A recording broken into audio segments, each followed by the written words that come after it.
What remains of a world when light no longer has meaning? Not darkness as we know it, but something deeper, an absence so complete it reshapes the rules of existence. Down here, sunlight is not simply gone, it is forgotten. With every meter of descent, pressure tightens its grip, turning the ocean into a place where only the most specialized forms of life can endure.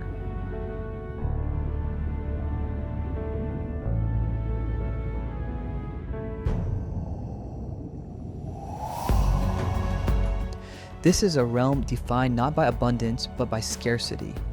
Energy is rare, food is uncertain, vision becomes almost useless. Instead, survival depends on sensing vibrations, detecting faint chemical traces, and interpreting signals that travel through water more reliably than light ever could. In this environment, perception is reimagined and life adapts in ways that seem almost alien.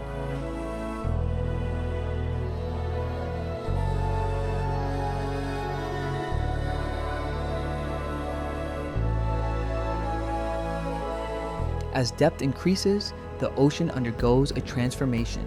Although temperature drops toward freezing, yet life persists. Pressure rises to crushing extremes, capable of collapsing unprotected structures in an instant.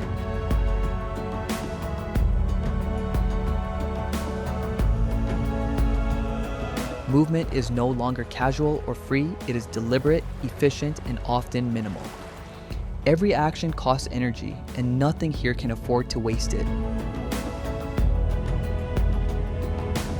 Sound becomes the dominant force of communication and awareness. A distant movement, a subtle shift in water pressure can mean the difference between finding food and becoming it.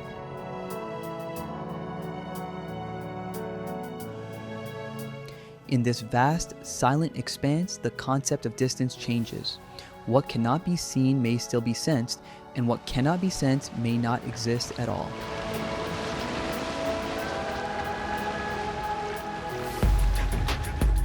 This is not merely deep ocean. This is the abyss, a frontier still largely untouched, one of the least explored environments on Earth. It is a place where familiar biological rules begin to bend, being where evolution follows a different logic. Here, creatures are not shaped for speed or strength alone, but for endurance under relentless constraint.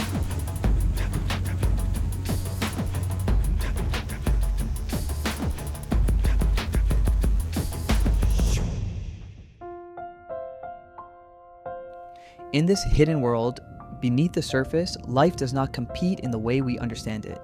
It persists, it adapts, it survives by becoming efficient, by conserving energy, by evolving forms and behaviors that match the extremes around them. Some organisms generate their own light, not to illuminate the darkness, but to communicate, to lure, or to defend.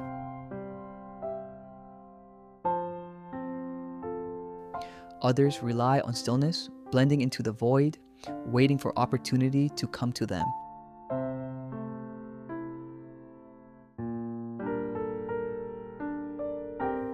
As we continue this descent into the unknown, the abyss reveals something profound. Life does not require ideal conditions to exist. It only requires the ability to adjust, to transform, and to endure.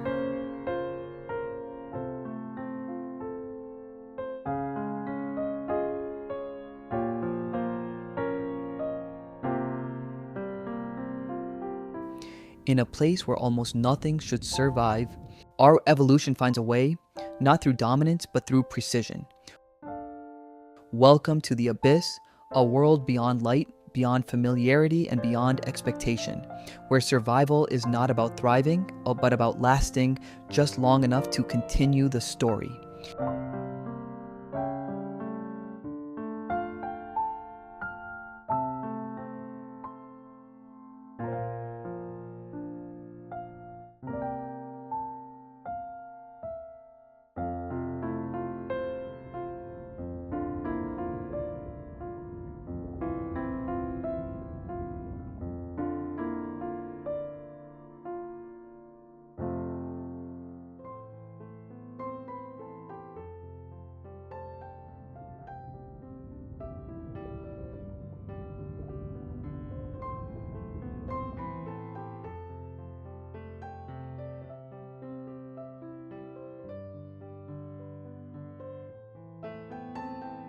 Life here does not begin with light, it begins with its absence. Far below the reach of the sun, where darkness is no longer a condition but a constant, the rules that shape existence are rewritten.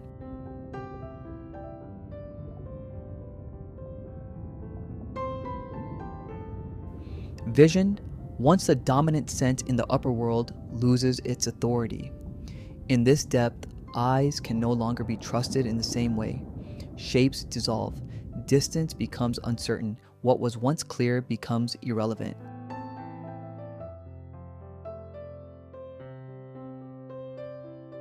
And so, life adapts. In the deep ocean, survival is no longer guided by what can be seen, but by what can be sensed.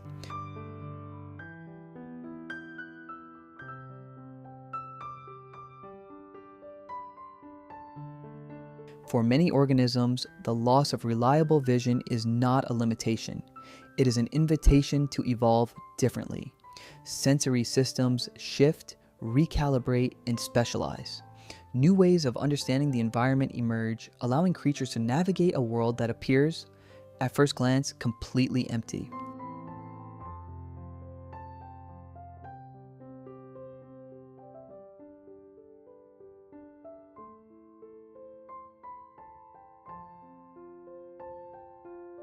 But it is not empty.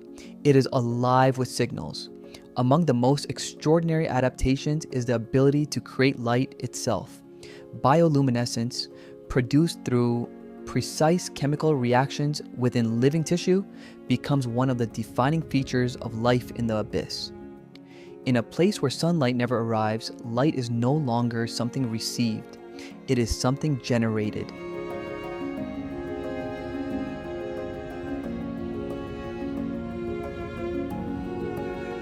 Controlled, directed, weaponized. In this environment, darkness is not simply endured, it is used. Some organisms emit a faint, steady glow, soft enough to mirror the minimal light filtering down from far above. This subtle illumination allows them to blend seamlessly into the dim background, erasing their silhouette when viewed from below. To predators searching upward, they become almost invisible, dissolve into the faint shimmer of the distant surface.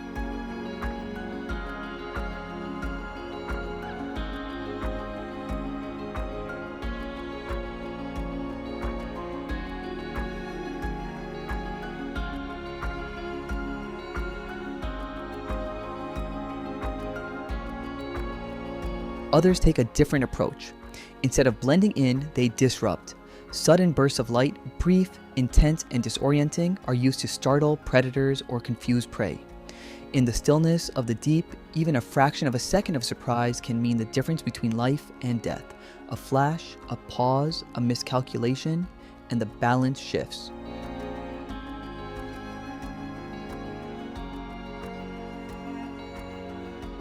Then there are those that turn light into deception.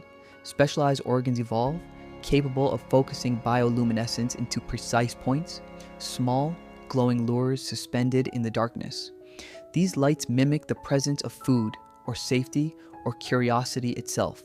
Drawn in by instinct, unsuspecting organisms move closer and cross an invisible boundary.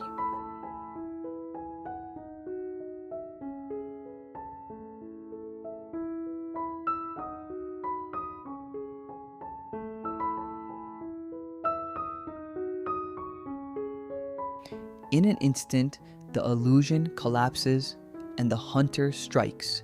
Here, light is no longer a passive element of the environment. It is language. It is strategy. It is control.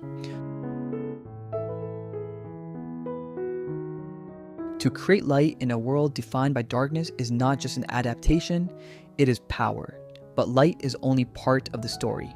Beyond what little can be seen, the deep ocean is filled with motion, vibration, and chemical traces.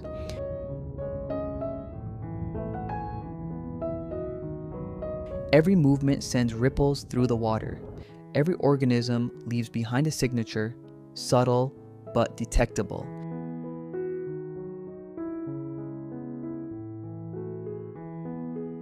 And many creatures have evolved to read these signals with extraordinary precision.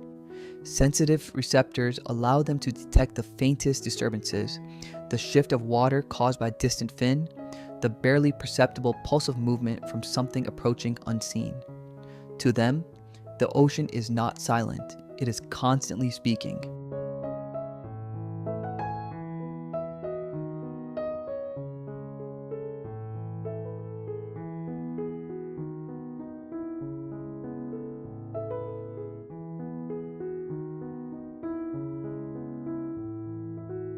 Chemical sensing adds another layer. Molecules drift through the water, carrying information about nearby life, predator, prey, or potential mate.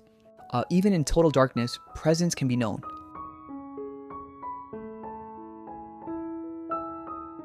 Some species go further still. They perceive electricity. All living organisms generate weak bioelectric fields through the activity of muscles and nerves. In the deep, where visibility fails, these signals become beacons. Certain predators are able to detect these fields, tracing them back to their source with remarkable accuracy. Prey can hide from sight, but not from the currents running through their own bodies.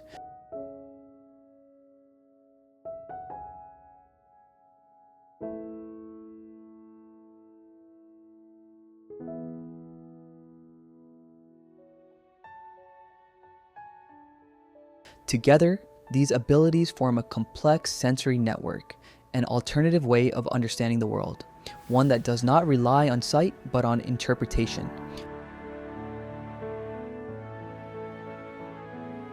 On timing, on precision. This transformation reflects something deeper than adaptation alone. It reveals a fundamental shift in how life operates under extreme conditions. The deep ocean does not reward those who see everything. It rewards those who can detect just enough and act without hesitation.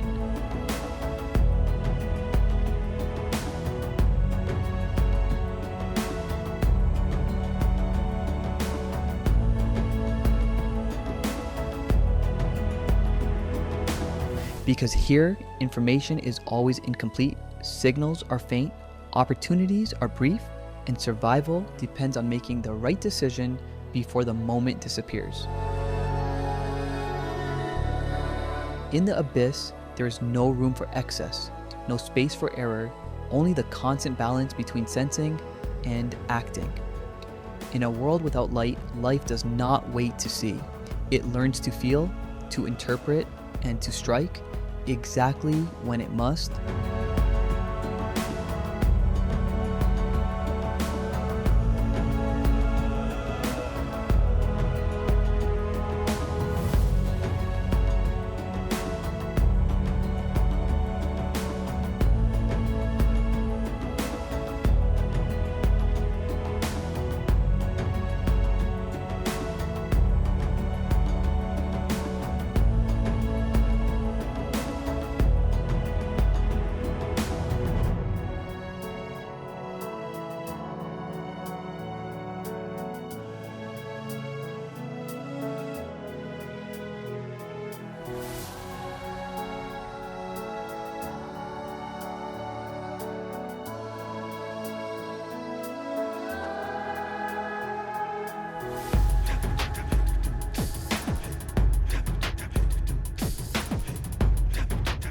Far below the surface, beyond the reach of waves and weather, the ocean transforms into something else entirely.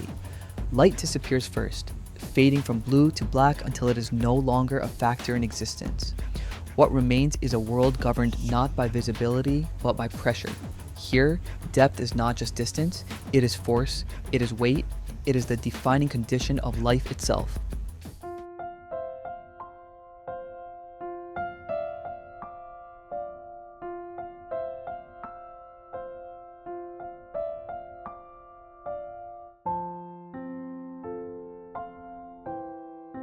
Thousands of meters down, the abyss begins.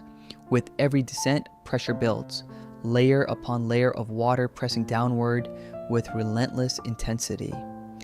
At these depths, the force becomes so immense that any unprotected structure brought from the surface would collapse instantly, crushed by an environment it was never designed to endure.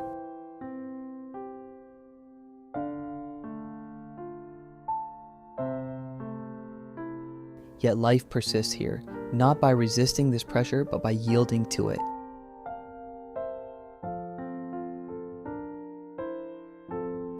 Creatures of the abyss are not rigid. They are not armored in the way shallow water organisms often are. Instead, they are soft, flexible, and adaptive. Their bodies are composed in ways that allow compression without destruction. There are no air-filled cavities to implode, no fragile frameworks to snap. Everything about them is designed to function under constant, overwhelming force.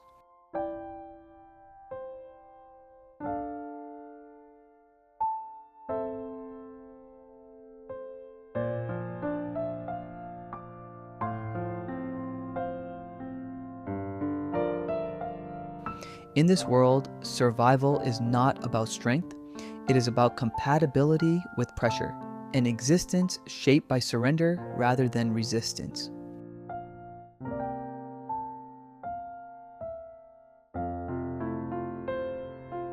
Temperature adds another layer to this reality. The abyss is locked in near freezing conditions, hovering just above the point where water would turn to ice. Unlike the surface, there are no seasons here. No warming currents, no cycles of change. It is a place of thermal stability, but also of unyielding cold.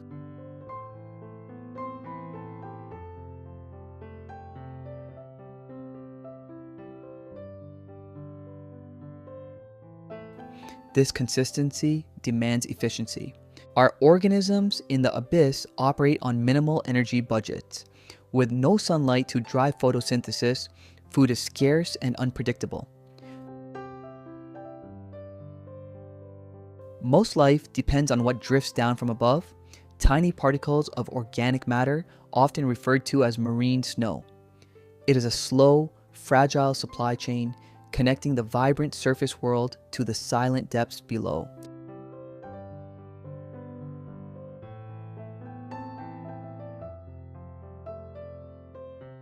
Because of this, metabolism slows. Movement becomes measured. Growth takes time. Sometimes years, sometimes decades. There is no advantage in haste. Speed consumes energy, and energy is a currency few can afford to waste. Instead, life here favors patience, precision, conservation.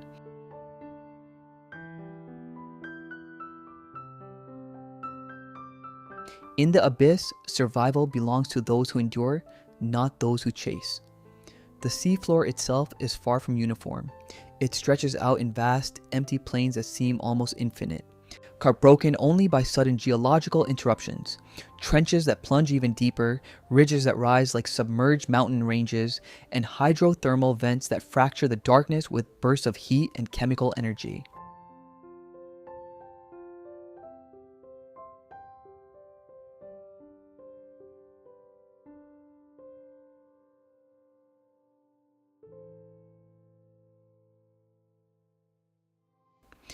These features create pockets of variation in an otherwise stable world. Around hydrothermal vents, for example, life gathers in unexpected abundance.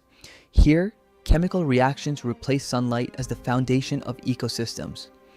Entire communities thrive on energy drawn from the earth itself rather than the sky. It is a different model of life, one that redefines the limits of where and how organisms can exist.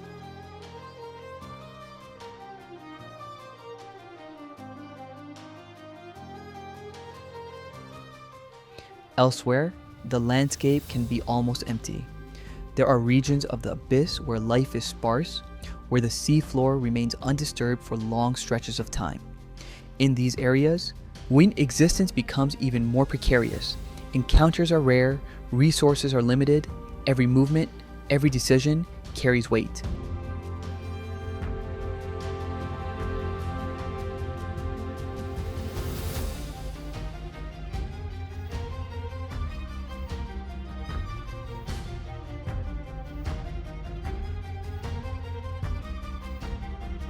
This is not a single environment. It is a mosaic, an intricate patchwork of extremes, each governed by its own conditions, its own constraints, its own rules for survival. And despite all we know, much of it remains unseen.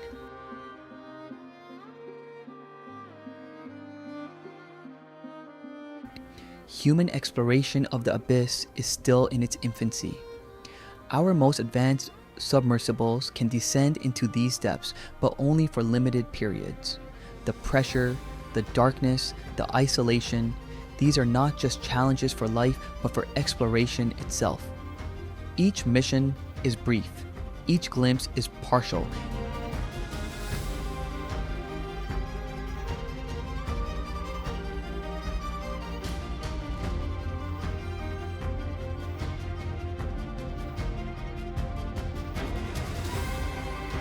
And yet, every descent brings discovery.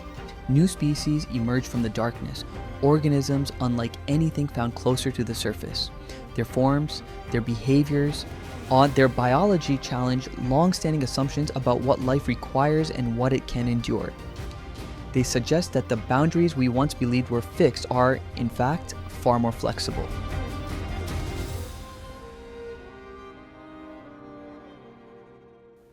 The abyss is not empty, it is not lifeless, it is a frontier, one that continues to expand with every question we ask and every answer we uncover.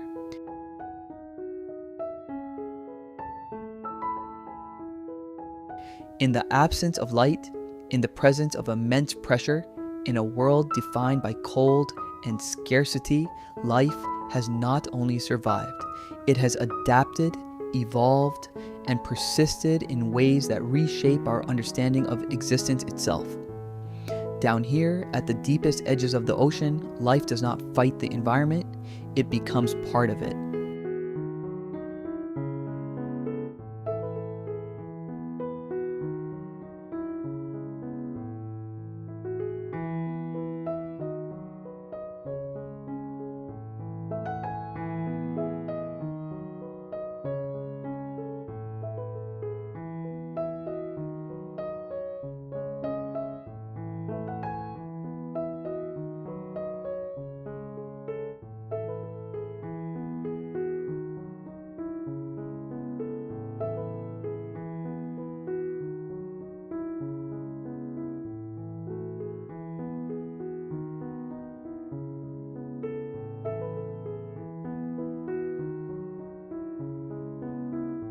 Far below the reach of sunlight, where the last traces of warmth dissolve into darkness, the sea floor stretches in silence. It is a landscape shaped not by light, but by descent. Here, energy does not arrive in bursts. It falls, slowly, constantly, almost imperceptibly, from the world above. This is a realm built on remnants.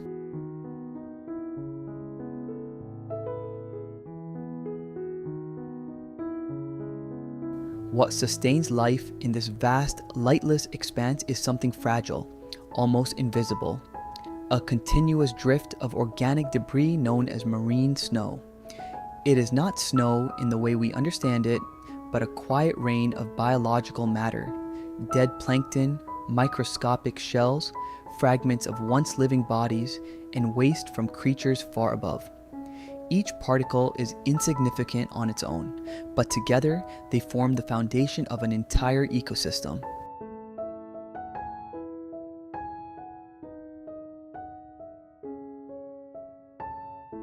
Down here, nothing is wasted. The descent of marine snow is slow, often taking days, even weeks, to reach the ocean floor. By the time it arrives, much of it has already been consumed along the way. What remains is scarce, scattered, and unpredictable, yet for the creatures of the abyss, it is enough.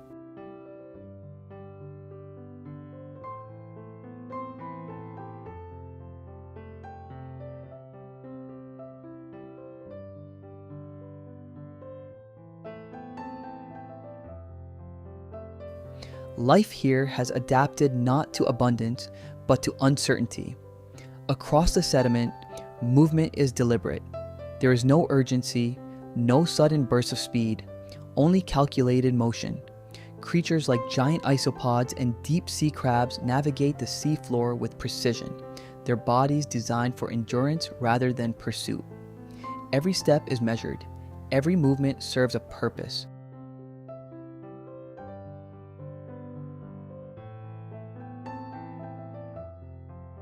To waste energy here is to risk death.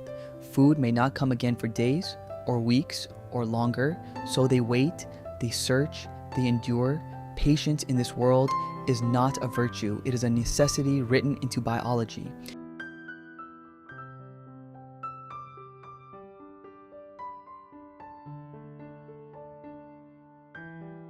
But sometimes, the deep is interrupted. From far above, a much larger form begins its final descent. A whale, once moving through sunlit waters, now sinks into the darkness. Its body, immense and dense, drifts downward for hours, sometimes days, until it reaches the sea floor.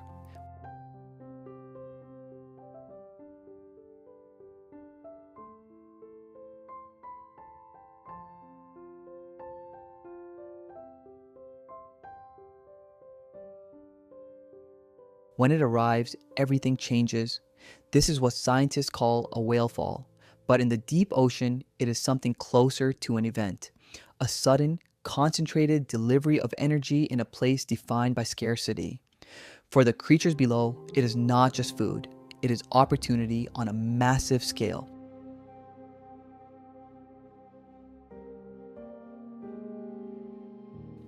The first to arrive are the scavengers. Fish, crustaceans, and mobile predators detect the carcass quickly.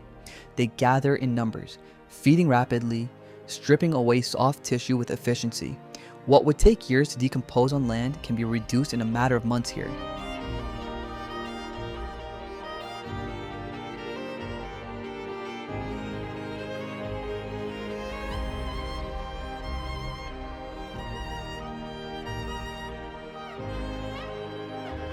But the process does not end there. As the feast continues, new communities emerge. Organisms that specialize in breaking down tougher materials begin their work. Worms burrow into the bones. Bacteria colonize every surface. Chemical processes take over where physical feeding slows.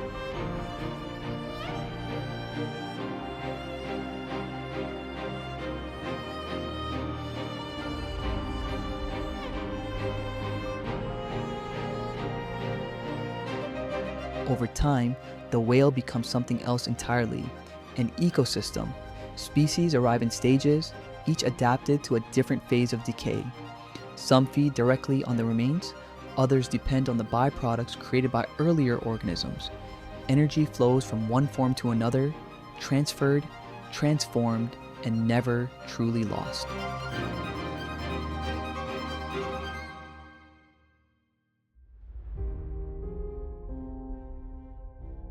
Even the bones, long after the flesh is gone, continue to sustain life.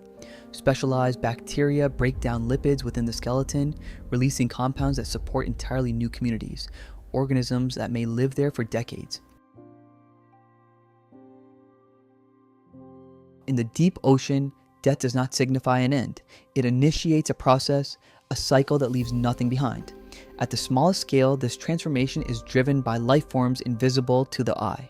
Microorganisms, bacteria, and microbes operate continuously, breaking down complex organic materials into simpler components.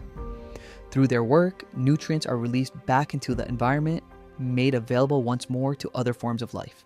They are the unseen engineers of the abyss.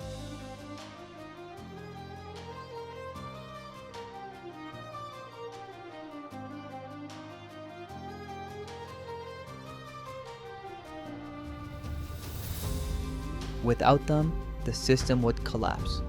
Every particle of organic matter, every fragment of a once living organism is processed, recycled, and reintegrated.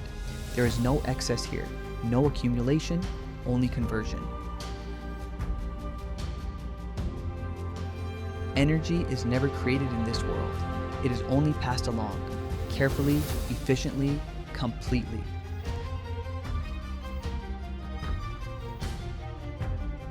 The sea floor reveals a fundamental truth about survival in extreme environments. Life does not depend on abundance, it depends on balance, on the ability to use what is available, no matter how little, and to waste nothing in the process.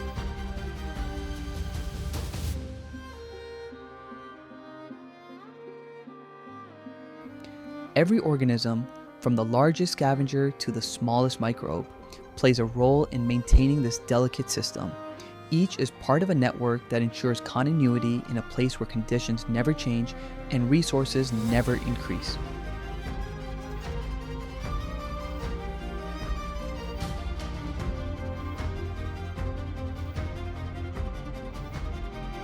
Here, survival is not about dominance.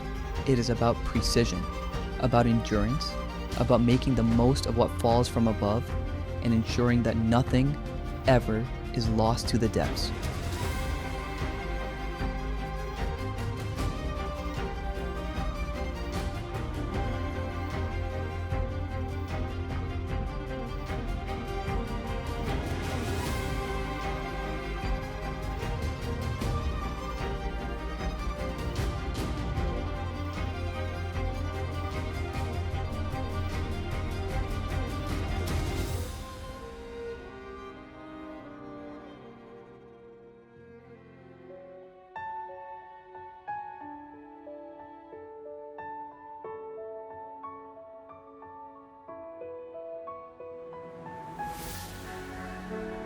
Even today, vast regions of Antarctica remain unexplored.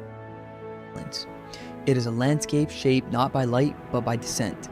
Here, energy does not arrive in bursts. It falls slowly, constantly, almost imperceptibly from the world above. This is a realm built on remnants. What sustains life in this vast, lightless expanse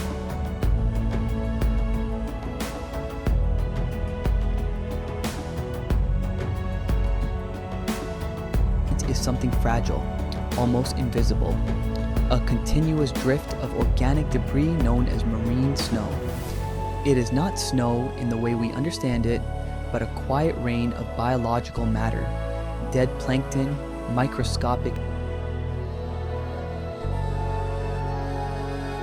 shells, fragments of once living bodies, and waste from creatures far above. Each particle is insignificant on its own, but together they form the foundation of an entire ecosystem.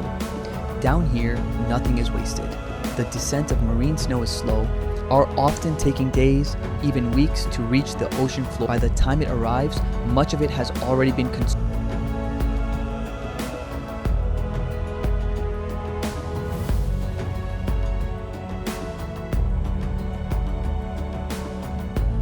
along the way. What remains is scarce, scattered, and unpredictable. Yet for the creatures of the abyss, it is enough. Life here has adapted not to abundance, but to uncertainty. Across the sediment, movement is deliberate. There is no urgency, no sudden burst of speed, only calculated motion.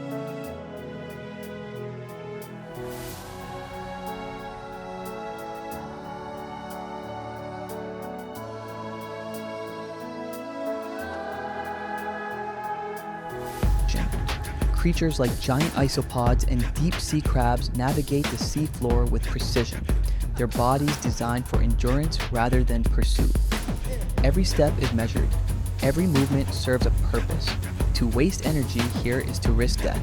Food may not come again for days, or weeks, or longer, so they wait, they search, they endure. Patience in this world is not a virtue, it is a necessity written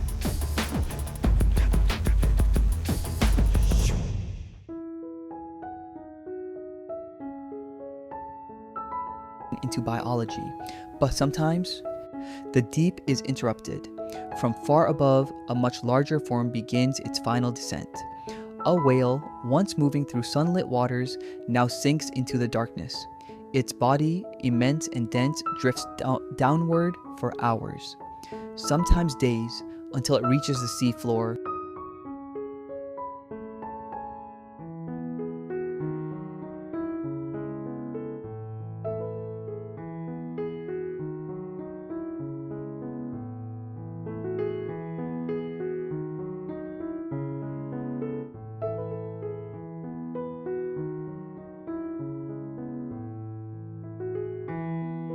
When it arrives, everything changes. This is what science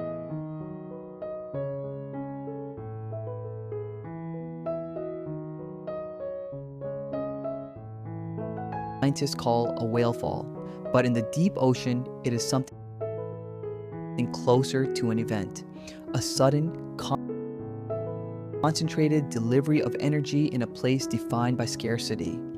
For the creatures below, it is not just food, it is opportunity on a massive scale. The first to arrive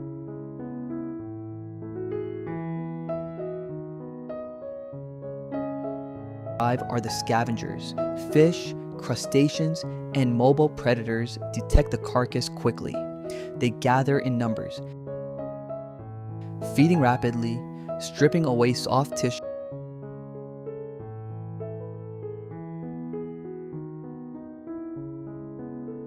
with efficiency. What would take years to decompose on land can be reduced in a matter of months here. Acquis toi. But the process does not end there. As the feast continues, new communities emerge. Organisms that specialize in breaking down tougher materials begin their work. Worms burrow into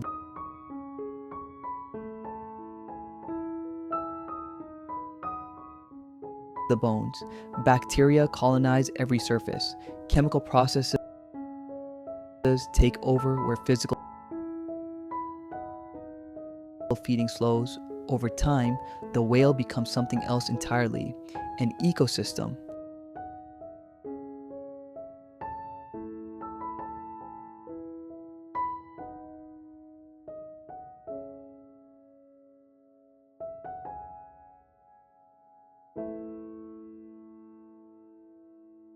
Species arrive in stages, each adapted to a different phase of decay. Some feed directly on the remains, others depend on the byproducts created by earlier organisms. Energy flows from one form to another, transferred,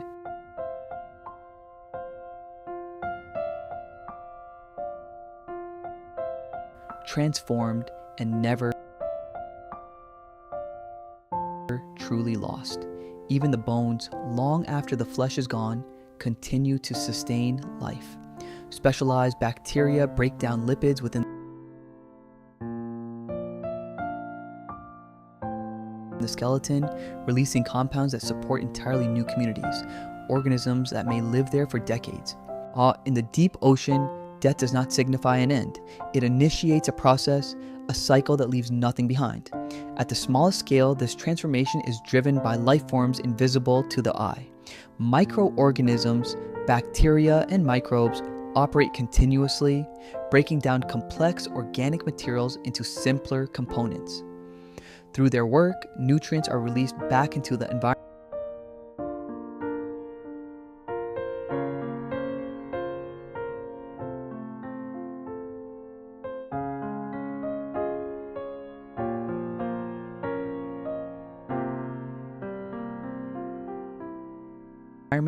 made available once more to other forms of life. They are the unseen engineers of the abyss. Without them, the system would collapse. Every particle of organic matter, every fragment of a once living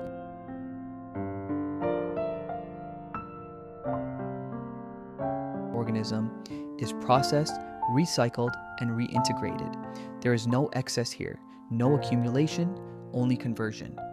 Energy is never created in this world. It is only passed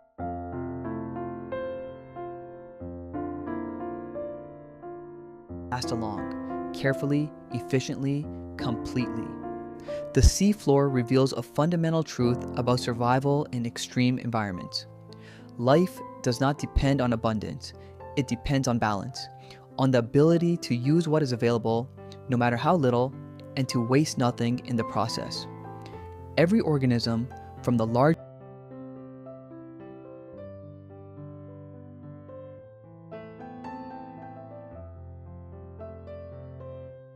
scavenger to the smallest microbe, plays a role in maintaining this delicate system. Each is part of a network that ensures continuity in a place where conditions never change and resources never increase.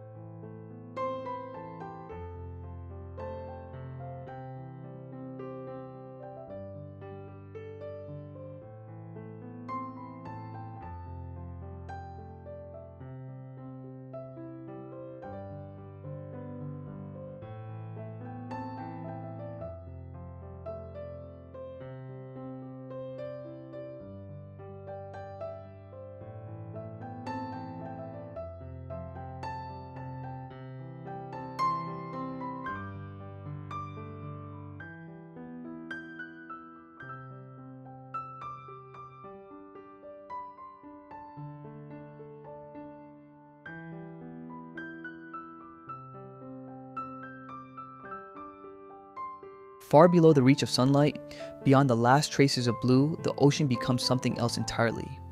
It is not simply darker, it is more selective, more deliberate. In this vast, cold expanse known as the abyss, life does not move freely. It waits, calculates, and acts with purpose. Here, survival is not built on abundance, but on scarcity. Every movement carries a cost. Every decision must justify the energy it consumes.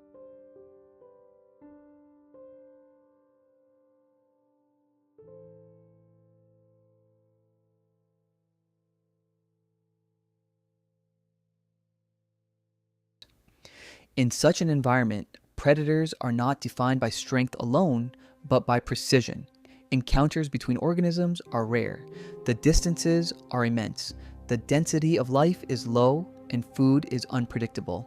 Unlike the dynamic and often chaotic ecosystems near the surface, where predators may chase, fail, and try again, the abyss allows little room for repetition. A missed opportunity is not just a setback, it may be the difference between survival and decline.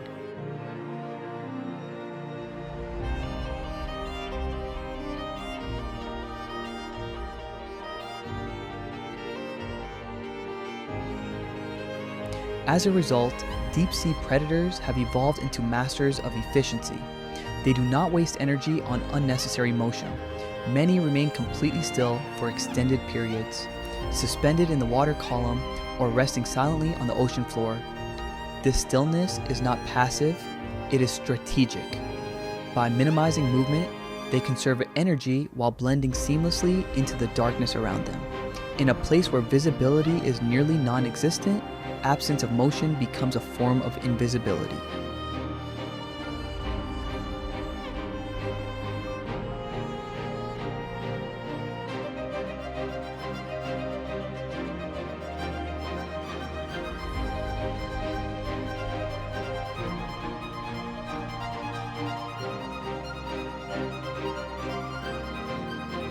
Time passes differently here. Minutes, hours, even days may go by without interaction. But when something finally enters range, the stillness breaks.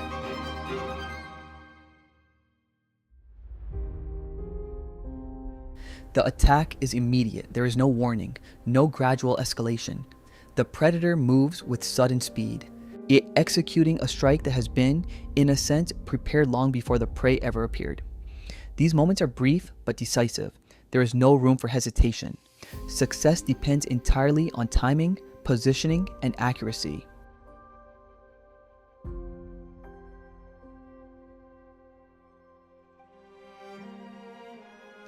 To improve those odds, many abyssal predators have developed one of the most remarkable adaptations in the natural world: the ability to produce light. Bioluminescence in the deep ocean is not a spectacle. It is a tool, a calculated mechanism used to manipulate behavior. Certain predators generate small, controlled sources of light not to illuminate their surroundings, but to draw attention. In the darkness, even the faintest glow becomes a signal, an invitation that is difficult to ignore.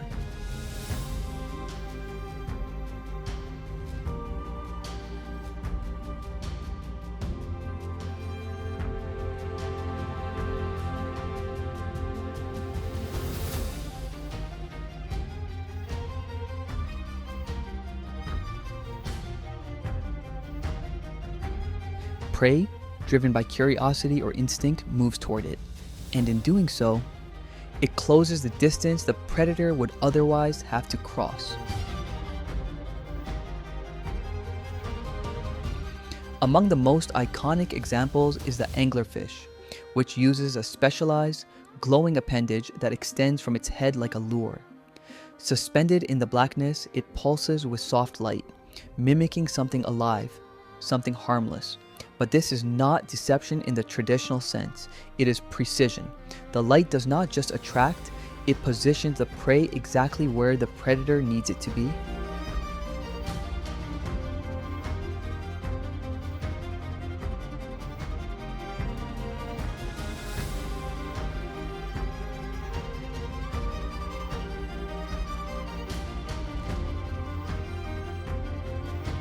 In this environment, light becomes more than illumination, it becomes an extension of behavior, a way to shape the surroundings rather than simply react to them.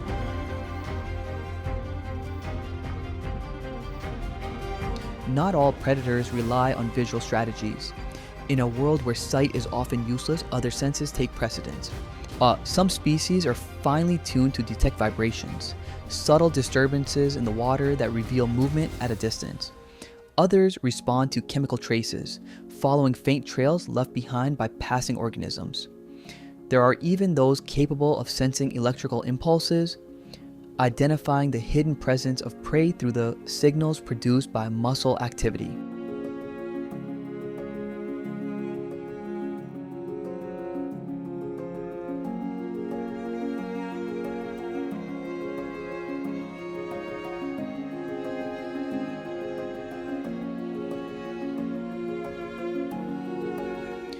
These sensory systems do not provide a complete picture. They offer fragments, partial information that must be interpreted quickly and accurately. But in the abyss, that is enough.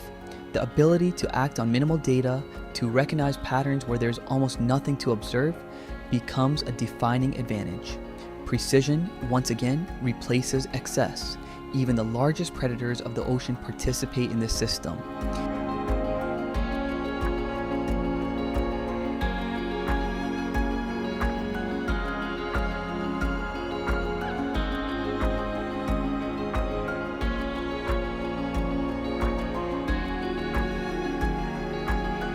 Deep diving whales descend from the surface into these depths, on entering a realm that is not their permanent home, but an essential hunting ground. They move through the darkness using echolocation, emitting sound waves and interpreting the echoes that return. Through this process, they construct a map of their surroundings, not visually, but acoustically. Their targets, often squid and other deep-sea organisms, exist within the same sparse and unpredictable environment.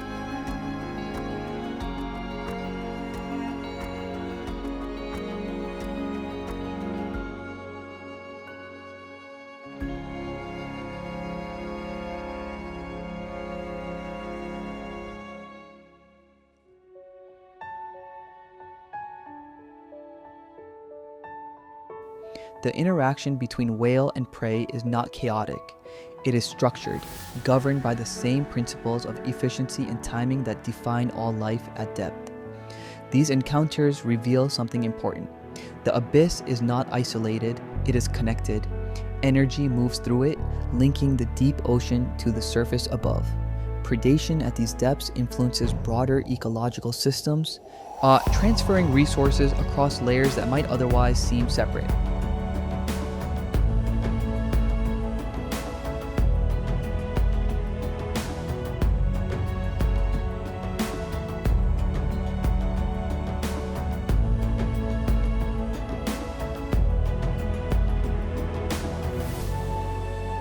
What happens in the darkness does not stay there. It becomes part of a larger, continuous cycle. And within that cycle, the rules remain consistent. Dominance is not achieved through constant activity. It is not about speed alone, nor brute force. In the abyss, success belongs to those who can wait longer, move less, and act with absolute certainty when the moment arrives. Every action must count, because in a world defined by limitation, there are no second chances, only the precision of a single, perfectly executed opportunity.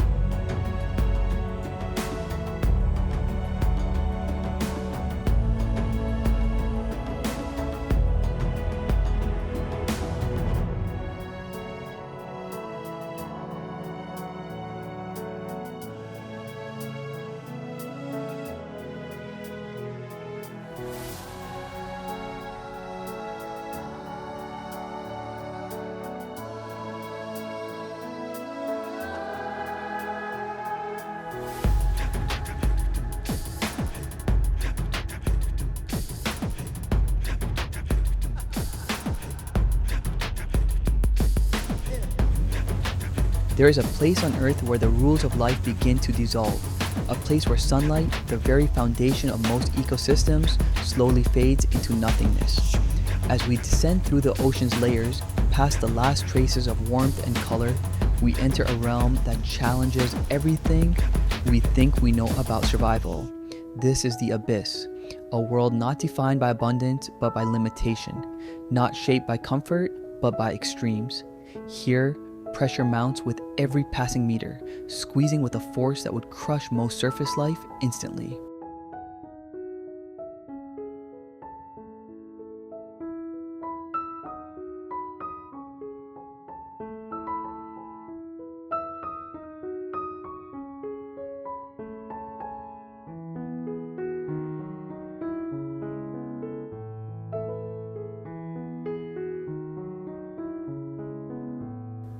Temperatures hover near freezing, food is scarce, light is almost non-existent, and yet life persists, not just barely, but remarkably.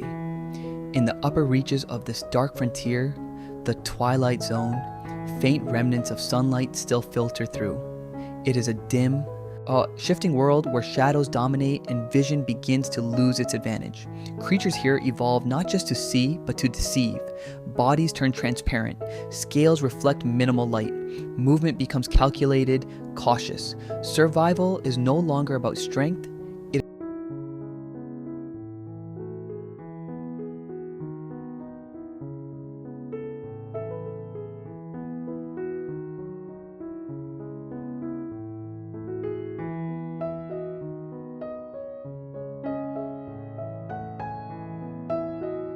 Is about subtlety, but as we continue downward, even this faint glow disappears. The deep sea becomes absolute. In this darkness, light is no longer given, it is created. Bioluminescence becomes a language of life.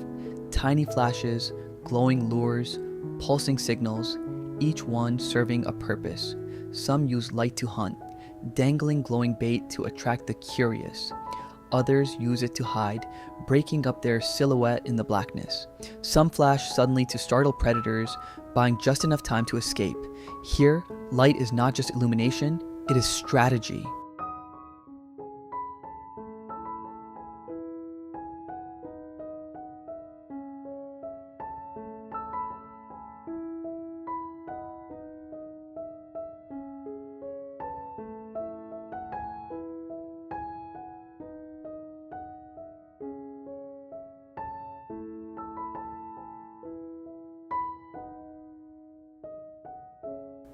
But not all creatures rely on light, some abandon it entirely. In a place where energy is precious, efficiency becomes the ultimate advantage. Movement slows, metabolisms adapt. Predators wait, sometimes for hours, sometimes for days, perfectly still, conserving every possible resource. When the moment finally comes, it is sudden, precise, and unforgiving. Ambush replaces pursuit. Patience replaces speed, and in many cases, survival depends not on finding food, but on not wasting energy while searching for it.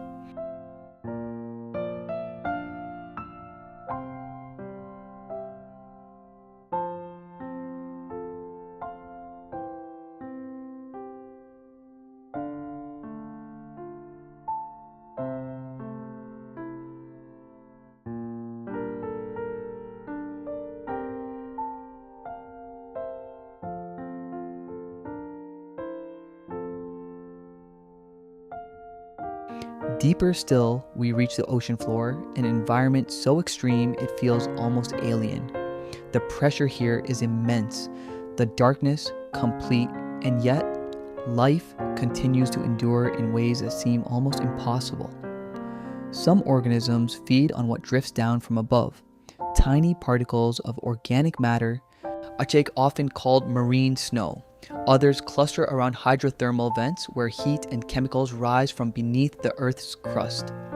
In these isolated pockets, entire ecosystems thrive without sunlight, built instead on chemical energy.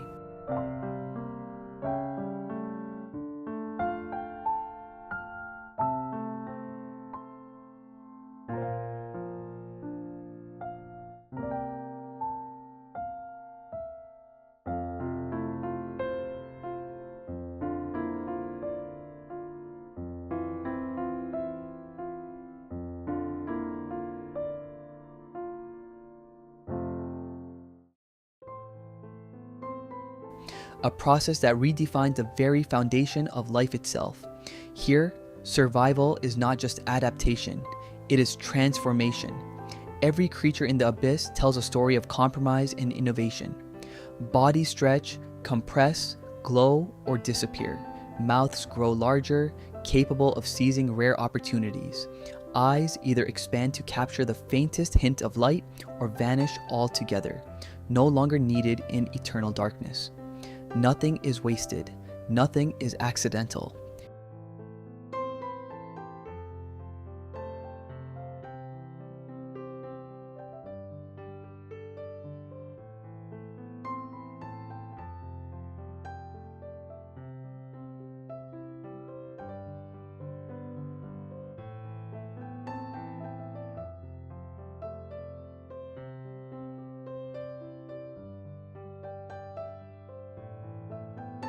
Every feature, every behavior is shaped by one simple truth. In the abyss, inefficiency is extinction. And yet, despite its harshness, this world is not lifeless or silent. It is active in its own rhythm, a slow, deliberate pulse of existence, movements that may seem still to us, but are perfectly tuned to the environment. A balance maintained not through abundance, but through precision. The abyss does not reward the strongest, it rewards the most adapted, and perhaps that is what makes it so fascinating. Because in this hidden world, far removed from human experience, life continues to push the boundaries of possibility.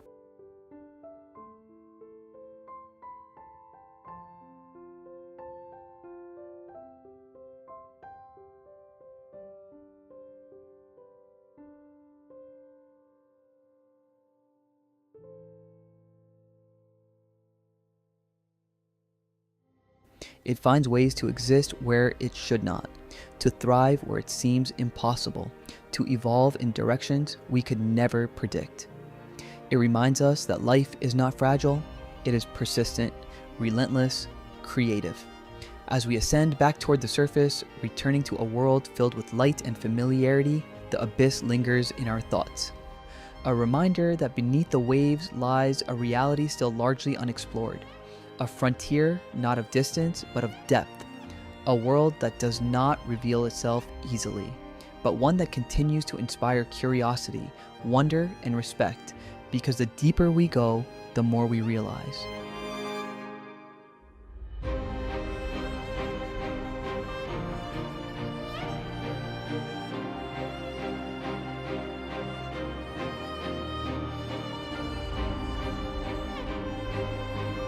We have only just begun to understand what life is truly capable of. If this journey into the depths has captured your imagination, there is always more waiting below, more mysteries, more adaptations, more stories hidden in the dark. Until next time, the abyss remains silent, vast, unforgiving, and endlessly fascinating